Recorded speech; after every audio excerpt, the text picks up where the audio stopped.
पिछले वीडियोस में हमने आपको ये बताया कि वेक्टर स्पेस क्या होता है, वेक्टर सब स्पेस क्या होता है और उसकी एलिमेंट्री प्रॉपर्टीज। आज हमें एक बहुत ही इंपॉर्टेंट थ्योरम जो है कई बार पूछा गया है यूनिवर्सिटीज के एग्जाम में, उसका डिस्कशन करेंगे। थ्योरम क्या है कि the necessary and sufficient condition, याद रखिएगा NAS, मैं शॉर्ट में नेसेसरी एंड सफिशिएंट कंडीशन के लिए क्या लिखता हूं, NAS। The necessary and sufficient condition for a non-empty subset W of vector space VF to be subspace of V are alpha belongs to W, beta belongs to W implies alpha minus beta belongs to W। और दूसरी condition क्या है, A belongs to F, alpha belongs to W implies A alpha belongs to W। ये दो conditions हैं।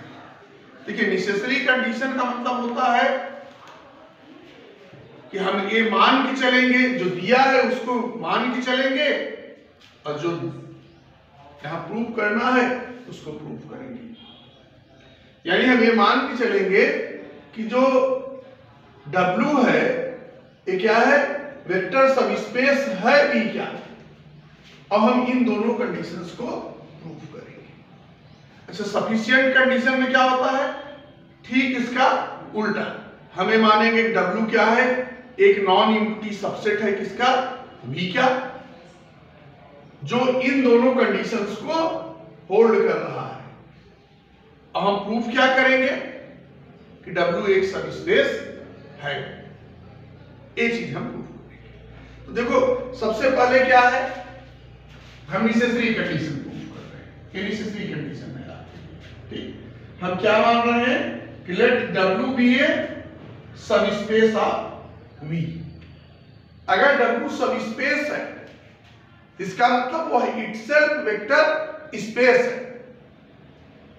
हम आपको already बता चुके हैं कि अगर W क्या है, सबस्पेस है, इसका मतलब हो गया कि वह इटसेल्फ क्या है, एक वेक्टर स्पेस फॉर्म करता है विद रिस्पेक्ट टू फील्ड। जिसके रिस्पेक्ट में V ने वेक्टर स्पेस फॉर्म किया है उसी के रिस्पेक्ट में, उसी फील्ड के रिस्पेक्ट में यह W भी क्या है, वेक्टर स्पेस फॉर्म कर रहा है। और अगर यह वेक्टर स्पेस फॉर्म कर रहा है, अगर यह वेक्टर स्पेस है तो कंफर्म हो गया क्या कि W प्लस क्या होगा, अबेलियन होगा। अगर इसने वेक्टर स्पेस फॉर्म किया तो पहली कंडीशन जो वेक्टर स्पेस की है उसको ये होल्ड करेगा, यानी W प्लस क्या है, अबेलियन है। अब अगर यह अबेलियन है तो अबेलियन की प्रॉपर्टी क्या होती है, ये क्लोजर लॉ को होल्ड करते हैं और इनके प्रत्येक एलिमेंट का एडिटिव इनवर्स होगा। तो हम ये चीज क्या कहेंगे कि alpha belongs to W, beta belongs to W implies. अब देखो यहां ये डायरेक्ट लिख दिया गया है, इसको इस ढंग से आप समझ सकते हैं कि alpha beta belongs to W implies alpha belongs to W and देखो ये बीटा है एलिमेंट, इसका एडिटिव इनवर्स यानी minus beta belongs to W। अब अगर हम क्लोजर लॉ लगा दें तो क्या हो गया, alpha plus minus beta belongs to W, यानी यह इंप्लाई किया alpha minus beta belongs to W। तो इसी चीज को यहां डायरेक्ट लिख दिया गया है कि यदि W क्या है, एक अबेलियन ग्रुप है with respect to vector addition, तो निश्चित रूप से इनवर्स और क्लोजर प्रॉपर्टी को होल्ड करते हुए वो क्या देगा, alpha beta belongs to W implies alpha minus beta belongs to W। ठीक। अब देखो अगर सब स्पेस है यानी इटसेल्फ एक वेक्टर स्पेस है, तो हमने बताया है कि जो सेकंड प्रॉपर्टी होती है वेक्टर स्पेस की सबसे इंपॉर्टेंट होती है, वो क्या बताया गया है कि A belongs to F field और अल्फा बिलोंग्स टू, या वहां पे हो सकता है हमने लिखा हो कि U belongs to V implies AU belongs to V। तो यहां U की जगह क्या है, W है, ठीक। तो हम क्या कहेंगे, A बिलोंग्स टू F और alpha belongs to W implies A alpha belongs to W। Second condition से कि W मस्ट, सेकंड कंडीशन यही है ना वेक्टर स्पेस का, कि जो वेक्टर स्पेस के एलिमेंट होते हैं वो क्या है, क्लोजर लॉ को होल्ड करते हैं with respect to scalar multiplication, ठीक है। तो ये आपका जो दूसरा कंडीशन है वो भी होल्ड किया गया। अब हम किस पे आते हैं, अब हम आते हैं सफिशिएंट कंडीशन पे। सफिशिएंट कंडीशन हमारे लिए क्या होगा, सफिशिएंट कंडीशन हमारे लिए होगा कि हम ये मान के चलें कि W क्या है, एक नॉन एम्प्टी सबसेट है, V क्या, जो इन दोनों प्रॉपर्टीज को, दोनों कंडीशंस को होल्ड कर रहा है। अब हमको क्या दिखाना होगा कि W जो है वह एक वेक्टर सबस्पेस है। वेक्टर सबस्पेस के लिए हमको ये दिखाना है कि W क्या है, वेक्टर स्पेस के कंडीशंस को होल्ड कर रहा है। यानी सबसे पहले हमको ये दिखाना होगा कि W प्लस के साथ एक अबेलियन ग्रुप फॉर्म करता है। और अबेलियन ग्रुप कब फॉर्म करेगा, जब उसके पास एडिटिव आइडेंटिटी 0, ठीक, उसके प्रत्येक एलिमेंट का इनवर्स उसके पास हो, वह क्लोजर लॉ को होल्ड करे, साथ ही साथ एसोसिएटिव और कम्यूटेटिव लॉ को भी होल्ड करे। अब देखिए हम सफिशिएंट कंडीशन की तरफ चल रहे हैं।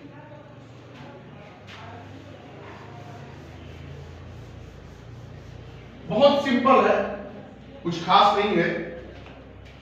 लिखिएगा अगली हेडिंग इसी में आगे, sufficient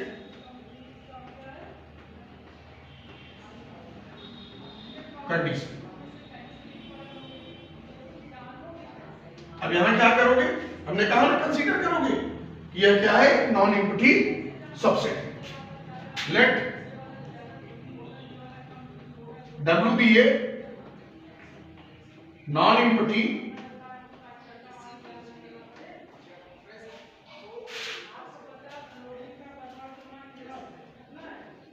subset of V satisfying the two given conditions. Two given conditions. अब यहां याद रखिएगा, यानी यह इन दोनों कंडीशंस को होल्ड कर रहा है।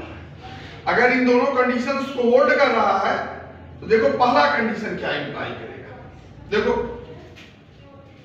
देखो condition 1, condition 1 implies, condition 1 implies alpha belongs to W और अल्फा बिलोंग्स टू W। देखो यहां अल्फा बीटा दो अलग अलग है, हमने इस बीटा के स्थान क्या लिख दिया, अल्फा। ये क्या इंप्लाई करेगा कि alpha minus alpha belongs to W, यानी 0 बिलोंग्स टू W। ये इंग्लिश में जब 0 लिखते हैं तो थोड़ा सा लंबा लिखते हैं, हिंदी में जो है वो एकदम अंडाकार होता है, वो एकदम गोला होता है। तो थोड़ा ये त्रुटि हम लोग नहीं करेंगे, इसको थोड़ा सा अंडाकार लिखेंगे, ठीक, ये ध्यान देंगे। इसका मतलब क्या हो गया कि W के पास एडिटिव आइडेंटिटी है। ठीक, लिखिएगा।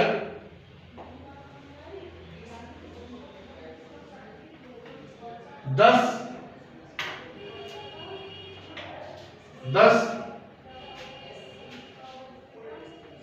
Zero vector of V also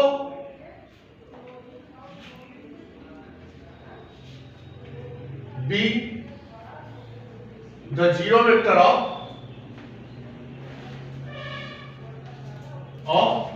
W। अब हम दूसरी कंडीशन की तरफ चलते हैं। ठीक है, देखिए अब अगर W के पास क्या है, एडिटिव आइडेंटिटी हो गया, तो देखिए फिर इसी कंडीशन का हम यूज कर रहे हैं कि W belongs to zero belongs to W और अल्फा बिलोंग्स टू W। ये क्या इंप्लाई करेगा, alpha minus beta belongs to W, यानी zero minus alpha belongs to W। ये इंप्लाई किया minus alpha belongs to W, यानी अगर अल्फा W के पास है तो माइनस अल्फा भी W के पास है, तो एडिटिव इनवर्स भी W के पास हो गया।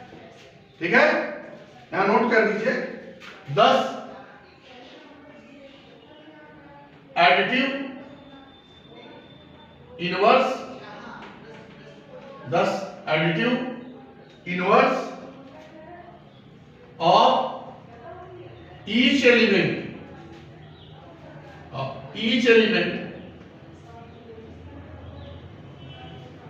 of W is also in W। अब देखो, यानी आइडेंटिटी हो गई, इनवर्स हो गया। ठीक, अब हम चलते हैं कि क्या एक क्लोजर लॉ को होल्ड करता है। इसके लिए देखिए again, alpha belongs to W, beta belongs to W implies alpha belongs to W और माइनस बीटा बिलोंग्स टू। क्यों? क्योंकि देखो W के प्रत्येक एलिमेंट का इनवर्स है उसके पास, अभी जस्ट ऊपर प्रूव किए हैं। तो अगर बीटा W में है तो माइनस बीटा भी W में है। ठीक, इसका एडिटिव इनवर्स भी इसके पास है। और कंडीशन 1 से क्या मिलेगा, alpha minus beta belongs to W, यानी हम ये चीज कह सकते हैं कि alpha plus beta belongs to W। अब देखिए, alpha belongs to W, beta belongs to W implies alpha plus beta belongs to W, यानी इसने क्लोजर लॉ को होल्ड कर लिया। ठीक है, यहां लिखिएगा 10 W is closed with respect to vector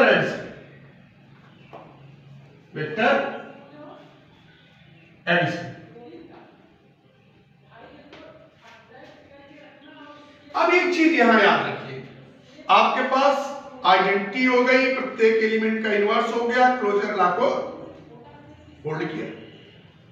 अब बचा एसोसिएटिव और कम्यूटेटिव। चूंकि W क्या है, V का सबसेट है, नॉन यूनिटी सबसेट है, तो जितने एलिमेंट W में होंगे सब किसमें होंगे, V में होंगे। W क्या है, सबसेट है V का, तो W के सारे एलिमेंट कहां होंगे, V में होंगे। और V का जो एलिमेंट है वह कम्यूटेटिव और एसोसिएटिव दोनों लॉ को होल्ड करता है। क्यों? क्योंकि वह वेक्टर स्पेस है, इसलिए W के एलिमेंट भी क्या करेंगे, कम्यूटेटिव और एसोसिएटिव लॉ को होल्ड करेंगे। या लिखिएगा, एक ही लाइन में हो जाएगा कि सिंस, हम नीचे से लिख दे रहे हैं यहां पे पैरा चेंज करके, since the elements of W, since the elements of W are also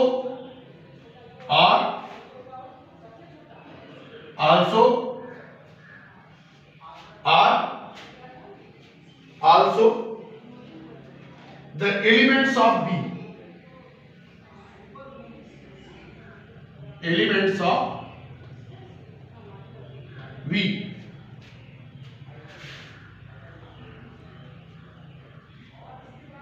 Therefore,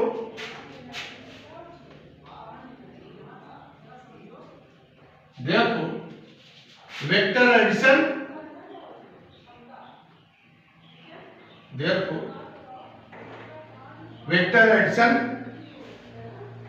will be commutative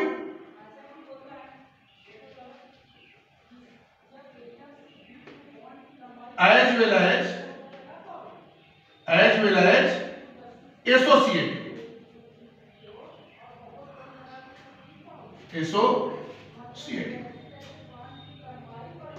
अब देखो अबेलियन ग्रुप के पांचों कंडीशन होल्ड कर दिए गए, ठीक है।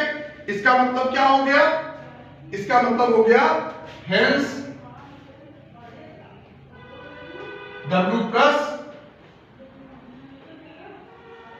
Is an abelian. देखो मुख्य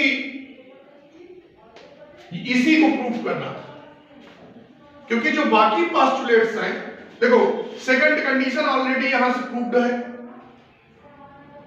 उसको हमको प्रूफ ही नहीं करना है। अब चूंकि W के सारे W में जितने एलिमेंट्स हैं सब कहां हैं? V में है, इसलिए वो क्या है? बाकी कंडीशंस को होल्ड कर रहे हैं, क्योंकि V वेक्टर स्पेस के कंडीशन को होल्ड करता है, तो W के एलिमेंट भी क्या है? वेक्टर स्पेस के कंडीशंस को होल्ड करेंगे। अब चूंकि हमारे पास जगह नहीं है, इसलिए हमें ऊपर वाला थोड़ा सा मिटा दे रहे हैं, तो लाइन और वहीं लिख दे रहे हैं।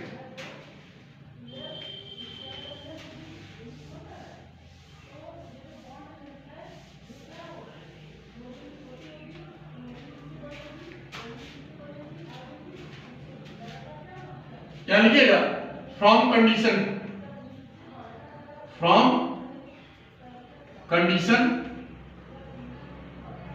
To W is closed, under scalar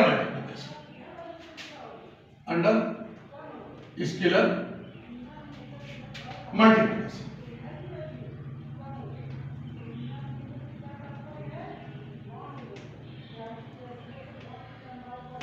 हमारा दूसरा कंडीशन भी होल्ड कर लिया गया वेक्टर स्पेस का। फिर लिखेगा since elements of W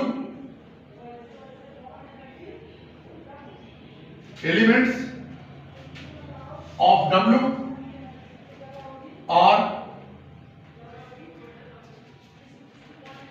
also in V, therefore remaining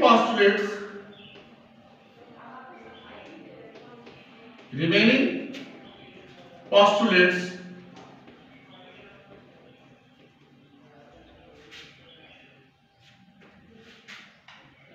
of vector space will hold in W.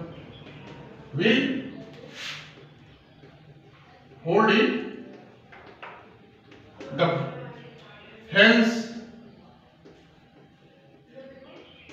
W is a